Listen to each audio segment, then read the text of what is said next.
Selamat pagi, siang, malam Bu Inggri. Kami dari kelompok 2, kami ingin mempresentasikan tentang analisis kebangkrutan. Sebelum itu, perkenalkan saya Frata Purwata Ginta Purba. Saya Kesya Tira Simanjuntak. Saya Jeng Molde Chandra. Saya Aura Yuliana. Saya Sultan Hanif Wibisono. Next. Untuk yang pertama, saya akan menjelaskan definisi dari analisa kebangkrutan.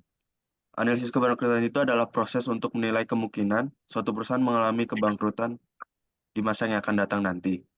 Analisis ini para pemangku kepentingan seperti kreditur, investor, dan manajemen perusahaan dapat mengambil keputusan yang lebih tepat untuk keuangannya sendiri. Dengan melakukan analisis ini, diharapkan para pemangku kepentingan dapat membuat keputusan yang lebih terinformasi dan juga dapat mengurangi risiko yang ada bagi keuangan perusahaan itu sendiri. Salah satu bentuk dari metode analisis kebangkrutan itu adalah Altman Zero. Next. Selanjutnya ada pengertian dari Altman Z-Score, yang dimana merupakan alat yang digunakan untuk menilai kemungkinan suatu perusahaan manufaktur mengalami kebangkrutan dalam beberapa tahun ke depan. Altman Z-Score dikembangkan oleh Edward Altman pada tahun 1968. Z-Score menggabungkan 5 rasio keuangan utama untuk menghasilkan skor yang dapat diinterpretasikan dengan mudah.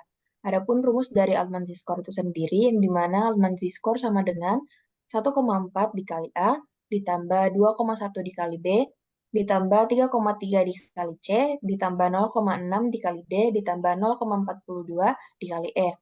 Adapun keterangannya, yang dimana A sama dengan working capital dibagi total aktiva, B merupakan laba ditahan dibagi total aktiva, C merupakan EBITDA dibagi total aktiva, D merupakan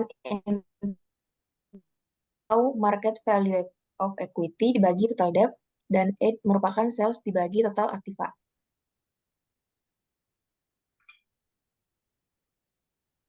Ya, selanjutnya di sini kita dapat melihat komponen-komponen yang akan digunakan dalam perhitungan Altman Z-Score pada perusahaan Nokia. Di sini kita dapat melihat terdapat total aktiva, working capital, laba ditahan, EBITDA, MPA, total debt, dan penjualan. Di mana rata-rata pada 2018 hingga 2022 perusahaan Nokia mengalami perkembangan dan peningkatan dari aspek-aspek tersebut.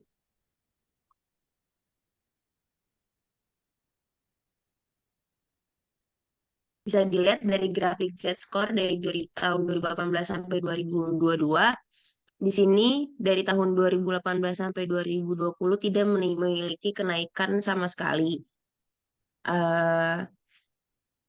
Di situ perusahaan perlu segera melakukan evaluasi dan perbaikan kinerja keuangan secara menyeluruh karena menyebabkan eh, kebangkrutan yang cukup tinggi.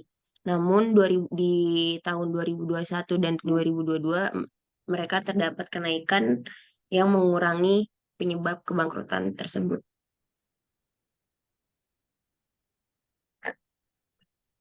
Selanjutnya Lanjut. ada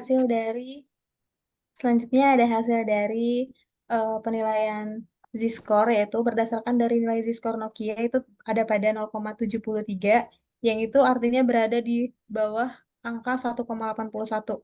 Maka dapat disimpulkan bahwa perusahaan Nokia pada saat ini dalam keadaan kondisi keuangan yang sangat rawan dan beresiko tinggi untuk bangkrut. Industri telekomunikasi adalah industri yang sangat kompetitif dengan margin keuntungan yang rendah. Nokia menghadapi persaingan ketat dari perusahaan lain seperti Samsung, Apple, Huawei, dan perusahaan teknologi lainnya. Selain itu, Nokia juga memiliki tingkat utang yang tinggi yang dapat membebani perusahaan dan membuatnya lebih rentan terhadap kebangkrutan. Next. Demikian presentasi dari kelompok kami. Mohon maaf jika ada kesalahan kata. Terima kasih.